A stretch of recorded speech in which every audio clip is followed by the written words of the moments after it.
남북 간 군통신 채널이 13개월 만에 복원된 것을 두고 정치권의 기대감도 높아지고 있습니다. 하지만 여야 입장은 다소 엇갈리고 있는 상황입니다. 네, 이런 가운데 신경전을 거듭하고 있는 민주당 본경선 첫 번째 TV 토론회가 오늘 열리는데요.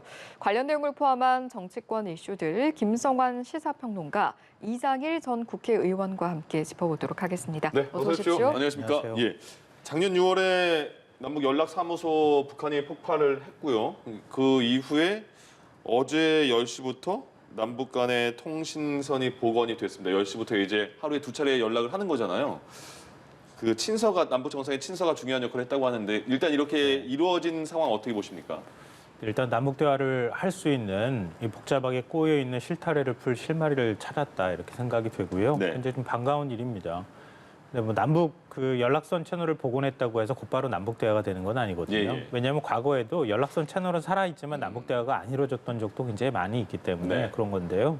근데 그럼에도 불구하고 하노이 노딜 북미 대화 이후에 교착 상태에 빠졌던 남북 대화 어디서부터 어떻게 시작해야 될지 사실은 방향을 잡기가 참 쉽지가 않았거든요. 예. 결국 이제 남북 연락사무소를 폭파하는 이런 일까지 발생했는데 그 이후에 일단 국면 전환이 좀 시작이 된 측면은 있다. 네. 그러니까 더더군다나 북측에서부터 적극적으로 호응하기 시작했다. 이 부분은 굉장히 의미가 있다 이렇게 보이고요. 예.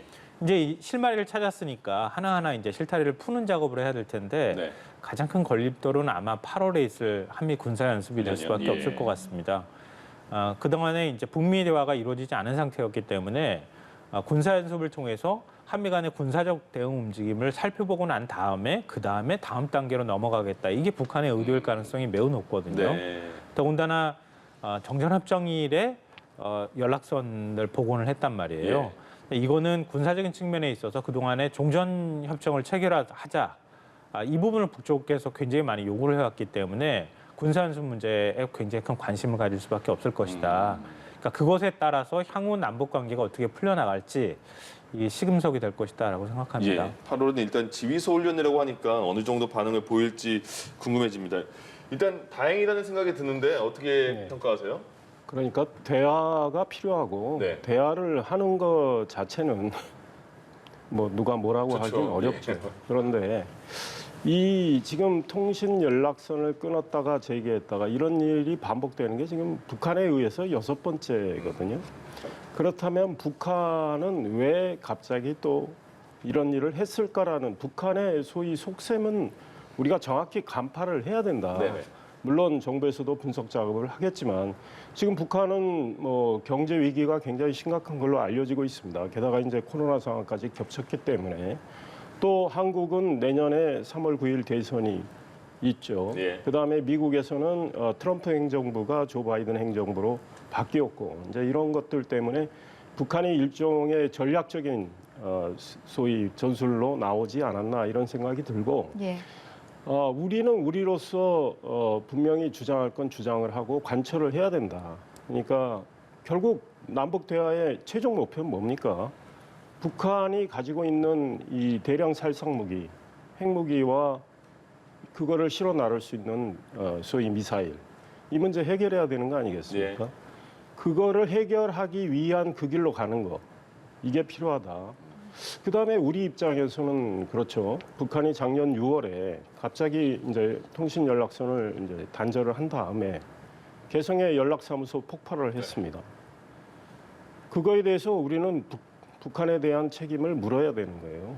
그다음에 우리 서해상에서 우리 해수부 공무원 소위 북한에 의해서 사살된 이 문제도 북한의 입장을 들어야 됩니다. 그냥 북한이 그동안에 봄날은 없다 이렇게 이야기했어요. 문재인 정부가 앞으로 봄날은 없다. 그러다가 갑자기 이제 또 통신 연락선을 이제 개통을 해서 다시 나온다고 그거에 감업해서 북한에게 할 이야기 안 하고 우리가 추구하는 목표 달성을 위해서 우리의 어떤 전략적인 어떤 행보를 해줘야 되는데 그걸 하지 않고 막연한 대화만 한다. 이러면 북한에 의해서 다시 한번 북한이 필요에 의해서 언제든지 대화를 했다가 대화를 끊을 수 있는 이런 행태를 반복하지 않도록 해야 된다 이런 생각입니다. 예. 네. 이번 통신 채널 복원에 대한 두 분의 총평을 들어봤는데요. 정치권에서는 일제히 환영의 뜻을 보이면서도 온도차를 보였습니다. 각 당 대변인의 목소리 듣고 다시 돌아오겠습니다. 그간 경색됐던 한반도 관계의 청신호가 켜졌습니다. 한반도 평화 프로세스도 다시 속도를 낼 수 있게 되었습니다. 일방적인 소통은 구애라고 부릅니다. 이번 통신 복원이 구애가 아닌 소통의 계기가 되기를 바랍니다. 네, 여야 반응 듣고 하는데요. 각각 온도차가 조금은 있었습니다. 그런데 정치권 입장에서는 현재 또 대선을 앞두고 있지 않습니까? 이번 통신 채널 복원이 대선 전국에는 좀 어느 정도 영향을 줄 거라고 보십니까? 네, 지금 통신 채널 복원안을 가지고 대선까지 얘기하는 건 너무 섣부른 얘기다 이렇게 예. 생각이 되고요. 네. 앞으로 남북 관계 흐름이 어떻게 될지 아무도 사실 예측하기가 어렵습니다. 예. 그러니까 청와대에서도 남북 정상회담 논의가 오고 간 건 아니다 이렇게 얘기를 하고 있거든요. 네. 근데 최소한 저는 그런 생각은 들어요. 그러니까 그동안에 1년 넘게 남북 관계가 거의 최악으로 치달을까 사실 걱정하는 시기였다고 보이는데요. 그럼에도 불구하고 남북 정상 간의 최소한의 신뢰는 남아 있었다. 그래서 11차례에 걸쳐서 정상 간에 친서를 주고받는 과정들이 있었다. 이런 네. 거거든요. 만약에 우리가 그동안에 우려했던 것처럼 북측에서 군사적 행동을 했다고 하면 남북 관계가 더 나빠졌을 거예요. 훨씬 더 긴장 국면으로 갈 수 있었거든요. 그러니까 코로나19 상황 속에서 남북 관계마저 안 좋았다고 하면 어떻겠습니까? 그러니까 훨씬 더 국민들의 걱정이 더 컸을 거란 말이에요. 근데 그런 일들은 발생하지 않았다는 거예요. 예. 일종의 남북 간의 상황 관리를 서로 하고 있었다고 볼 수 있거든요. 그러니까 북미 관계도 역시 마찬가지입니다. 그러니까 기본적인 그런 토대 위에서 지금 하나를 더 얹었다고 저는 생각하거든요. 그러니까 최소한의 신뢰 회복 조치를 취했다고 하면 그 다음부터 이제 완벽하게 원점으로 돌아간 건 아니지만 최소한 남북 정상 간에 만나서 직접 판문점에서 대화했던 그 수준 정도까지의 신뢰가 만들어진다고 하면 그 다음부터 다시 협상에 들어갈 수 있는 준비는 되는 거거든요. 예. 근데 그런 면에서 남북 통신선으로 예를 들어서 어떤 책임 추궁을 한다거나 북쪽이 당신의 이런 부분을 잘못했습니까? 잘못했다. 이런 거를 서로 주고받는 채널이 아니에요. 그건 예. 굉장히 실무적인 채널이거든요. 그걸 가지고 그 채널을 통해서 그동안에 북측이 잘못한 거 연락해야 된다, 책임 추궁해야 된다 이렇게 말하는 건 너무 지나치다고 생각하고요. 지금 단계로서 대선까지 얘기하는 것, 야권 입장에서는 좀 우려할 측면들은 있을 수 있을 거예요. 네. 왜냐하면 다시 남북관계 훈풍 불면 이 대선 때 영향 미치는 거 아닌가 걱정하는 마음은 이해 못하는 바는 아니지만 벌써부터 그런 내용들을 너무 이렇게 드러내놓고 얘기하는 것은 김칫국 마시는 거에 가까운 일이다라고 생각합니다. 예. 네. 몇몇은 드러내고 있는 것 같습니다. 일단 한나에는 대통되지 않았잖아요, 정상간에. 근데 최재형 전 감사원장 같은 경우는 국내 정치 목적으로 위한 일회용 쇼가 아니길 바란다 이렇게까지 말을 했어요. 네, 이 통신 연락선 이건 복원을 통해서 이제 남북 간의 대화를 재개한다는 이 신호를 주기 때문에 앞으로 남북 간의 대화가 이루어질 경우에 제가 이미 말씀드렸지만 우리 입장에서 할 이야기 해야 되고 우리가 추구하는 목표를 관철하기 위한 노력을 해야 될 거 아니겠습니까? 예. 그런데 그런 거에 대한 맥락에서 이야기를 하고 있는 겁니다. 그러니까 개성의 연락사무소 폭파 문제, 우리 서해상의 우리 공무원 소위 말해서 사살 문제 이런 것들은 대화가 진행될 때 우리 입장에서 단호하게 이야기를 해야 되는 거죠. 그리고 이제 이 대화를 진행하는 도중에 우리 국민들은 다 판단을 하리라고 봅니다. 이것이 과연 북한이 지금 굉장히 어려운 국면에서 일종의 위기를 좀 모면하기 위한 또 술수를 쓰는 건지 소위 말해서 본심은 하나도 박히질 않았는데 네. 소위 겉으로 태도를 유화적인 제스처를 취하는 건지 아니면 정말 좀 남북 간의 긴장을 완화하고 대한민국이 가장 바라는 북한의 핵 문제, 그건 북한도 비핵화하겠다고 했던 거기 때문에 예. 이런 길로 한 발짝이라도 움직이는지는 국민들이 예의주시하고 있고 어느 길로 가는지 그것이 위장인지 본심인지 파악하고 있을 거라고 생각을 해요. 그러니까 이 내년 대선을 앞두고 일종의 이벤트성, 표를 좀 얻기 위한 술수로서 이 대화를 진전시켜 나간다. 네. 저는 국민에 의해서 간파당할 거라고 생각하기 때문에 예. 최재형 전 감사원장도 그런 맥락에서 남북 간의 대화는 정말 한반도의 평화를 정착시키기 위해서 예. 그 길로 좀 꾸준히 한 발짝이라도 진전시키라는 메시지고요. 내년 대선을 염두에 둔 일종의 정치적 쇼는 하지 말라는 이런 메시지로 해석하고 있습니다. 알겠습니다. 그럼 이어서 이 부분도 짚어보겠습니다. 이준석 대표가 여가부 폐지를 언급했었고 이어서 통일부가 이 정권에서 한 게 뭐가 있냐, 역할이 없다 이렇게 하면서 통일부 폐지론까지 주장을 했는데 일단 국민의힘에서도 통일부 폐지는 좀 나간 게 아니냐는 반응도 나왔었습니다. 근데 이번에 이렇게 통신선이 다시 개통이 되면서 통일부 폐지론에 대한 다시 논란이 얘기가 나올 거예요? 아니면 통일부의 역할에 대해서 좀 긍정적인 반응이 나올까요? 글쎄요. 요즘 연락선 복원하는 걸 가지고 통일부 폐지론과 연결할 수 있는 것인가 이렇게 네. 생각이 되고요. 저는 이준석 대표 입에서 흡수 통일론 얘기 나오고 그다음에 통일부 폐지 얘기가 나왔을 때 과거 이명박 정부 초기로 돌아간 거 아닌가 이렇게 생각했어요. 예. 전 이건 국민들이 바라보는 시선에서도 별로 그렇게 플러스되는 요인이 아니라고 생각하거든요. 통일부를 폐지하겠다고 얘기했다가 그때도 거센 저항에 부딪혀서 결국은 폐지 못하고 조직만 축소했어요. 네. 그러니까 이명박 정부 내내 통일부 존재감이 아예 없었어요.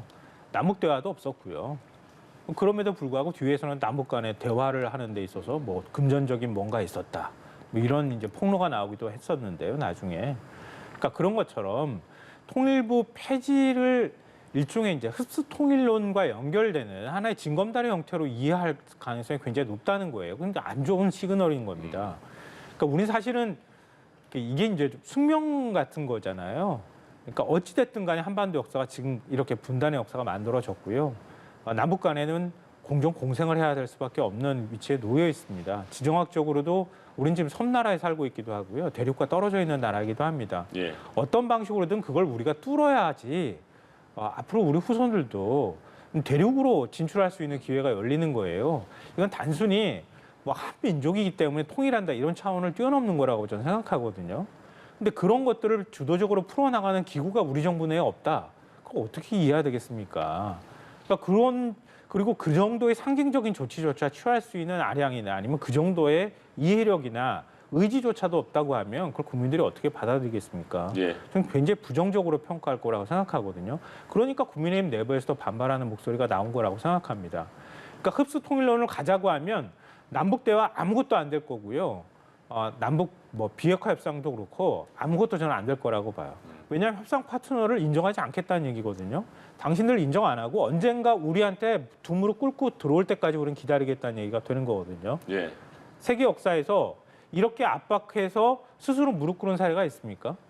저는 제가 기억하기로는 없거든요. 예. 그러니까 그런 식의 지향과 그런 식의 남북 관계를 풀어가려고 하는 모습들을 보이는 것은 저는 이명박 정부 초기로 되돌아간 것이나 다름없다고 생각합니다. 저희도 이런 질문을 했습니다만은 많은 언론에서 또 통일부 폐지론에 대해서 언급을 하더라고요. 그래서 다시 자연스럽게 얘기가 나오긴 하네요. 글쎄 이 문제가 예. 다시 수면 위에 올라와서 치열한 논란거리가 되지는 않을 거다. 네. 그리고 통일부 폐지론에 대해서 이준석 대표는 개인 의견을 이야기한 거고 아직 국민의힘 당론도 아니고 예.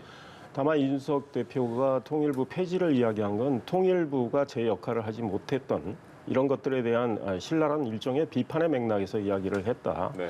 그리고 이제 저는 이 문제 특정 부서 폐지 문제는 사실은 이제 대통령 후보들이 다 선출이 되면 그 후보의 공약에 담길 수는 있어요. 예. 그러면 그건 상당히 실현 가능성이 커지고 그걸 놓고 국민들의 또 판단을 구하는 측면이 있기 때문에 결국은 대통령 후보의 판단의 몫으로 돌려져야 할 문제라고 생각을 하고 이준석 대표가 이야기했던 작은 정부론 이거와 관련해서는 기존에 철학적으로 국민의힘은 작은 정부를 이야기를 하고 있고 또 민주당은 큰 정부를 이야기하고 있는데 이 작은 정부와 큰 정부의 문제를 놓고 일종의 이 담론을 형성을 해서 서로 진지하게 토론을 하는 거는 저는 필요하다 이런 생각입니다. 예. 네, 알겠습니다. 이번에는 여당 이야기로 한번 넘어가 보도록 하겠습니다. 네. 민주당 이재명 후보와 이낙연 후보 서로를 향한 비판과 비난을 멈춘 상황이지만 양 캠프 진영의 측근 대리전은 여전히 이어지고 있는데요. 먼저 관련 발언 듣고 다시 돌아오겠습니다. 이낙연 대표가 잘 되는 것이 호남과 대한민국을 위해서 가장 바람직하다. 그런 진심의 말로 잘 되기를 기원했던 말의 일부분을 떼어내서 네. 지역주의 조장으로 몰고 가는 것은 정말 편협한 왜곡이라고 보고 있는 거예요. 근데 전국적인 확장력, 지역적인 확장력은 저에게 있다라고 분명히 말씀을 하시고 특정 지역이니까 좀 힘들다는 논리를 분명히 했습니다. 본의가 왜곡되었다면 표현을 잘못하신 거죠. 노무현 대통령, 문재인 대통령, 김대중 대통령을 소환을 했어요. 네. 항상 이 정치적으로 불리하거나 자기의 논리를 합리화하기 위해서 저는 대단히 나쁜 형태의 네거티브라고 보고 있습니다. 예. 왜냐 또 정치적 양심을 걸고 반대했다라고 명백히 수차례 밝히는데도 불구하고 예. 그것을 거짓말로까지 몰고 가는 것은 이거는 전형적인 네거티브다. 그러면 네, 후보들은 일단 정쟁을 멈췄는데 대리전이 이어지고 있습니다. 네. 상대 당이지만 현 상황 좀 어떻게 보십니까? 지금 이재명 후보가 상당히 앞서가는 상황이었는데 1차 이제 컷오프 TV 토론도 했고 이런 상황을 거치면서 이낙연 후보가 이 맹추격을 하고 있고 그래서 이제 1, 2위 간의 이 경쟁이 더 치열해지면서 네거티브가 더 강화되는 이런 현상이죠. 예. 이런 것들은 오늘 민주당 내에서 후보들 간의 원팀 협약식인가요? 그런 걸 했는데 그리고 오늘 오후에는 우리 연합뉴스 TV하고 MBN이 공동으로 주관하는 토론회가 있지 않습니까? 예. 토론회를 봐야 되겠지만 1, 2위 간의 이 이제 격차가 좁혀지면서 치열해진 이 경쟁은 더 가열될 거다 이런 생각이 듭니다. 물론 오늘 협약식에서 나왔던 것처럼 선의의 경쟁을 통해서 정정당당하게 승부를 겨루자 좋은 말이지만 네. 막상 이제 경선을 하다 보면 같은 당이라 할지라도 굉장히 아마 감정적인 이런 충돌이 생기고 그것들이 이제 또 앙금으로 남고 선거 후유증까지 연결되는 이런 문제들이 있거든요. 그런데 아마 이 조금만 더 1위가 흔들리면 2위가 뒤집을 수 있겠다 이런 생각하지 않겠습니까? 네네. 또 1위 입장에서는 2위의 문제를 좀 더 지적을 해서 내가 격차를 좀 더 벌려야 되겠다. 이런 건 어쩔 수 없는 현상일 거고 아마 후보들 본인 간에도 그렇고 대리인들 간에 굉장히 1, 2위 간에 이 소위 검증을 빙자한 네거티브 흠집 예. 얘기는 더 강화될 가능성이 상당히 크다. 네. 근데 이제 문제는 이런 과정을 거쳐서 한 분의 후보가 선출되고 나서 민주당이 정말로 원팀의 어떤 시너지를 발휘할 수 있을까 이런 거는 이제 앞으로 지켜봐야 되겠지만 당분간 서로 치고받는 공방전은 굉장히 치열해질 거다 이런 생각이 듭니다. 아무래도 이제 향후 원팀으로 가기 위해서라도 원팀 협약식 이런 걸 한 것 같습니다. 오늘 오전에 했는데 국민들 앞에서 대선 주자 6인이 모두 모여서 협약식을 했기 때문에 오늘 이후로는 좀 달라진 분위기를 기대해봐도 되겠습니까? 우리 축구할 때 그렇잖아요. 몸싸움은 허용되잖아요. 네. 예, 골을 먹느냐 안 먹느냐가 사실은 중요한 거고요. 그 사이에 뭐 경고 누적으로 퇴장당하는 경우도 있을 수 있으니까 지금 몸싸움 중이다 이렇게 생각되는데요. 일단 협약식 맺었으니까 네. 후보들의 입을 통해서 직접적으로 공격하는 일은 좀 자제할 거라고 생각합니다. 그리고 캠프 관계자들이 나와서 언론 인터뷰하는 거는 일종의 이번 논란에 있어서만큼은 좀 잠불꾸기 성격에 있다 이렇게 생각돼요. 예. 왜냐하면 지금까지 나왔던 논란 한번 보세요. 노무현, 네. 탄핵, 지역주의, 호남 차별. 이게 사실 얘기 나올 수는 있어요. 나올 수는 있는데요. 민주당 지지자들 사이에서 이걸 만약에 선거 전략으로 이용한다거나 표를 얻기 위해서 이용한다는 얘기가 인식이 생겨나기 시작하면 이거는 자살골 먹는 거예요. 예. 예. 그러니까 후보들이 지금까지 온 것까지는 어떻게 용인한다 하더라도 더 나가면 오히려 그게 점수로 이어지는 게 아니라 아예 실점으로 이어질 가능성이 매우 높다. 네. 민주당 지지자들 그리고 호남에 계시는 분들은 그러니까 그만큼 사실 민도가 높다고 저는 생각하거든요. 그러니까 더 이상 더 진행하면 안 된다. 이런 것들을 후보 진영에서 좀 이해해야 한다. 이렇게 예. 생각이 되고요. 다만 제가 말씀드렸던 것처럼 앞으로 대선 과정에서는 이렇게 몸싸움하는 게 굉장히 많이 있을 거예요. 굉장히 많이 있을 거고 그게 어찌 보면 경쟁의 과정이거든요. 그러니까 좀 페어하게 경쟁하는 모습을 좀 보였으면 좋겠고요. 예. 민주당이 지금까지 이렇게 원래 사실 문 대통령 지지율도 높았고 민주당 지지율이 굉장히 높았잖아요. 탄핵 사태 이후에. 네. 근데 지지율 많이 떨어진 이유는 그만큼 실점이 많았다는 얘기거든요. 그럼 잘못하는 부분들을 어떻게 하면 지금 긍정적인 방향으로 돌려야 하는 숙제가 지금 안겨져 있단 말이에요. 그럼 민주당 지지층이 쪼그라들었는데 그 지지층을 넓히는 작업을 해야 되는데 민주당이 자꾸 폐쇄성을 갖는 정당으로 보이지 않도록 예. 오히려 후보가 후보의 면모를 좀 보여주고 뭐 이재명 다음이면 이재명 다음, 이낙연 다음 이런 것들을 보이면서 좀 국민들이나 그동안에 이제 등을 돌렸던 지지층이나 아니면 중도층을 향해서 적극적인 구애에 나설 때다. 예. 그렇게 해야 뭐 지금 야권 단일화든 뭐든 그런 이슈들 굉장히 화제를 많이 모을 만한 이슈들이 많은데 그 이슈를 뚫고 나갈 수 있다. 그런 점들을 좀 유념해야 된다고 생각합니다. 오늘 원팀 협약식을 오전에 가졌고 3시 반부터 연합뉴스 TV, MBN 공동으로 해서 민주당 토론회를 진행하거든요. 그럼 오늘 그 대선 주자들이 어떤 이슈를 꺼내고 어떤 공방을 펼치는지 보면 이제 확실하게 그 흐름을 알겠네요. 네, 그럴 수 있을 것 같아요. 예. 근데 과연 될까요? 이렇게 얘기하는 네네. 사람도 있기는 그러니까요. 하더라고요. 그럼 오늘은 그 관전 포인트 뭘로 잡아야 돼요? 말하지 않는 걸 잡아야 될 것 같은데요. 아. 말씀하시는 걸 보니까 그동안에 나왔던 논란에 대해서 먼저 질문하는 후보가 제가 말씀드렸던 것처럼 오히려 더 안 좋은 인식을 만들 것이다. 지금까지 관계된 거를 먼저 질문하는 후보. 먼저 질문하는 예. 후보가 문제를 먼저 꺼내니까 질문하면 답변할 수밖에 없잖아요. 그러니까 가급적 그런 질문 던지지 말라 이렇게 얘기하고 싶고요. 예. 사실 어제도 그 기후변화 대응에 대한 공약들 다 발표했어요, 후보들이. 어떤 신문은 제가 보니까 한면 전면 털어가지고 예. 비판적이지만 그래도 그 내용 달았고요. 어떤 신문은 아주 작게 달았더라고요. 예. 근데 하나도 인터넷상이나 이런 데에서는 화제가 되지 않아요. 그러니까 그 탄소 중립 얘기하고 기후 위기 얘기를 하고 있는 상황에서 예. 후보들 공약 발표하는데 아무도 관심 안 갖습니다. 이 후보 진영 책임이에요. 그러니까 이런 부분에 있어서 국민들한테 적극적으로 공약으로 어필할 수 있는 방법들, 몸싸움을 비록 하더라도 예. 경쟁하더라도 그런 면모들을 자꾸 보여야 한다. 이번 토론에서는 좀 그런 면에 있어서 치열하게 뭔가 접점을 만들어가는 과정들, 뭔가 좀 국민들의 삶을 바꿀 수 있겠구나 하는 희망을 좀 줄 수 있는 과정들. 예. 그게 좀 지지율이 이번엔 좀 졌다고 생각하거나 조금 이겼다고 생각하면서 좀 출렁출렁하는 모습을 보이더라도 네. 아직 대선 많이 남았거든요. 예. 그러니까 이번 토론은 그런 모습을 좀 페어하게 경쟁하는 모습을 보여줘야 희망을 가질 수 있을 거라고 예. 생각합니다. 3시 30분부터 저희가 보내드리겠습니다. 토론회요. 예. 어떤 이야기가 나오는지 지켜보도록 하겠고요. 야권으로 넘어가 보겠습니다. 야권의 유력 대선 주자인 윤석열 전 총장 그리고 최재형 전 감사원장 본격적인 행보를 이어가고 있는데 어디를 다녀왔는지 보니까 윤 전 총장은 부산을 찾아서 보수 진영의 텃밭 PK 끌어안기에 나섰고 최 전 원장은 경기 연천군의 유엔군 화장장을 찾았어요. 각각의 행보 좀 어떻게 보셨습니까?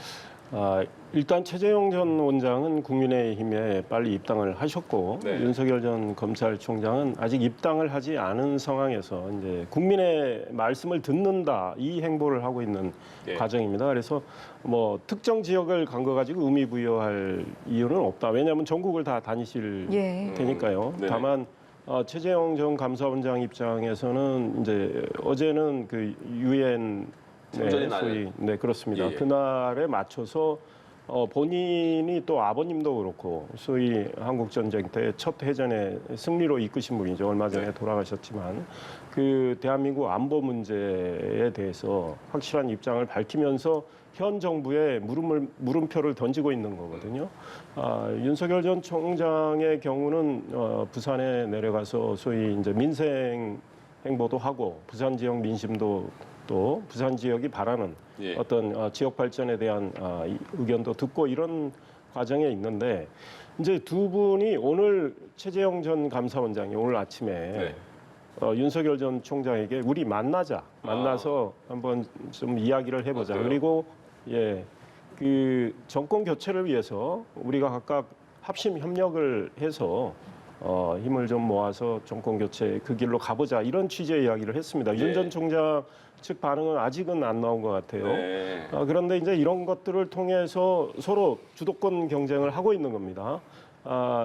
그래서 아마 이 국민의힘 지지층이나 윤 전 총장은 국민의힘에 입당하지 않은 상황이지만 예. 예. 결국은 국민의힘 지지층과 정권 교체를 바라는 분들이 이 야권의 대선 주자들이 소위 말해서 민주당과는 좀 다른 흐름이에요. 이 민주당은 지금 경선 과정에 들어가 있어서 그런지 몰라도 소위 네거티브 홈집내기 경쟁이 굉장히 치열한 상황에서 지금 야권 주자들은 각자 좀 외연 확장 노력을 하고 있는 상황에서 이렇게 만약에 야권 주자들이 만나서 정권 교체의 뜻을 모은다면 정권 교체를 바라는 분들한테는 일종의 어떤 안도감도 줄 거고 예. 또 소위 말해서 더 분발 노력하려는 그런 기운도 불어넣으리라고 생각을 합니다. 그래서 예. 두 분의 행보는 좀 더 지켜봐야 되는데 지금 두 분은 상당히 나름대로 전략적 판단에 따라서 이 선의의 경쟁을 하고 있다 이런 상황인 것 같고요. 예. 윤 전 총장은 저는 지금 국민의힘 대협력위원회 이제 부위원장인데 저희가 알기로는 아마 8월 중순쯤 결국은 우리하고 함께 하지 않을까 이런 기대감을 갖고 있습니다. 그래서 그걸 하기 위해서라도 윤 전 총장은 지금 전국을 이렇게 돌면서 국민들의 말씀을 듣고 외연을 좀 더 확장한 다음에 결국 국민의힘과 손을 잡지 않을까 이제 이런 생각을 하고 있다고 보고 있습니다. 예, 알겠습니다. 윤 전 총장 부산에서요, 국민의힘 입당과 관련해서 원론적인 입장만 내놓았는데 이런 가운데 당협위원장 등의 윤석열 캠프 이동 등을 놓고 당내 친윤계와 반윤계 간 신경전도 이어지고 있습니다. 관련 내용 듣고 돌아오겠습니다. 입당을 할 거냐 말 거냐를 아직은 뭐 결정을 못했습니다만은 오래 기다리시지 않게 제가 결론을 내서 알려드리겠다고 했으니까. 윤석열 전 총장이 국민의힘과 철학을 같이 한다라는 말을 한 지가 벌써 굉장히 한 달도 훨씬 넘었어요. 그럼에도 불구하고 아직도 입당을 안 하는 상황에서 이런 일이 벌어지는 거는 사실은 도의적으로 맞지는 않습니다. 입당하셔야죠. 뭐 20명대 후반, 뭐 30명대 초반, 뭐 이럴 수도 있고요. 네, 입당에 있어서는 원론적인 발언이었고 그러면서도 국민의힘 인물들과 함께 이동을 하는 모습 좀 어떻게 보셨습니까? 네, 일단 수순밟기라는 성격으로 이해할 수밖에 없을 것 같고요. 일단 입당하는 명분을 좀 찾는 과정이 아닐까 그렇게 생각은 됩니다. 예. 근데 제가 하나 좀 묻고 싶어요.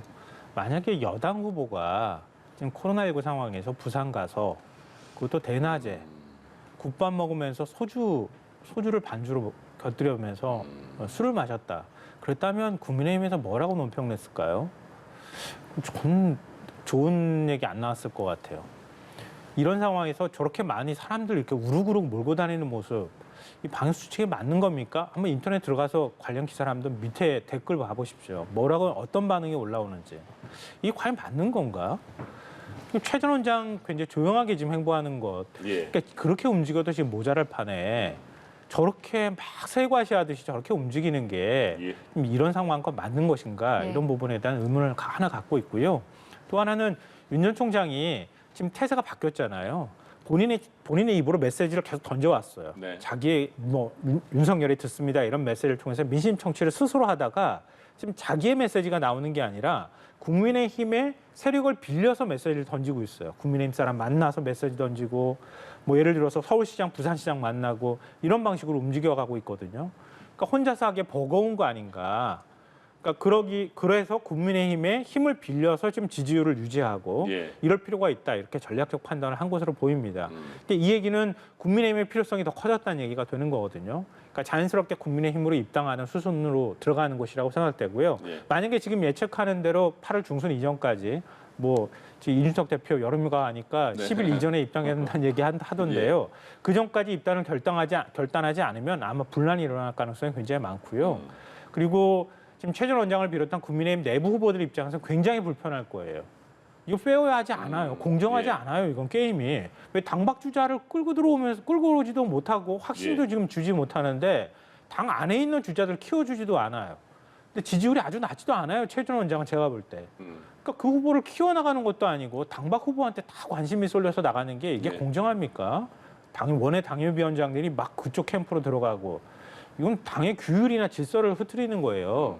그러니까 인내심의 한계가 도달할 것이다. 그 전까지 윤 전 총장이 빨리 결단할 거면 결단하고 안 할 거면 빨리 정리하는 게 필요하다라고 생각합니다. 이미 국민의힘 내부에선 친윤계라는 계파 용어까지도 나오는 것 같은데 어떻게 되는 그래서 거예요? 제가 기자 출신인데 기자들이 만든 용어 아닌가요? 그런데 국민의힘은 윤 전 총장은 결국 함께할 분으로 생각을 하고 있는 거죠. 그러니까 경선을 지금 하고 있는 민주당 내에서도 의원들, 위원장들이 다 갈려가지고 지금 영상에서 보셨듯이 네. 치열하게 서로 공방을 하고 있지 않습니까? 예. 이거는 큰 틀의 하나의 경선의 과정으로 이제 사전 소위 준비 과정으로 보시면 될 것 같고 예. 국민의힘의 의원이나 위원장들이 본인 생각에 나는 이 대선 주자가 마음에 든다 해서 뭐 돕는 거 가지고 나무랄 이유는 없다. 이제 이런 생각이 듭니다. 예, 예. 여기까지 듣겠습니다. 지금까지 김성환 시사평론가, 이상일 전 의원과 함께했습니다. 고맙습니다. 고맙습니다. 예.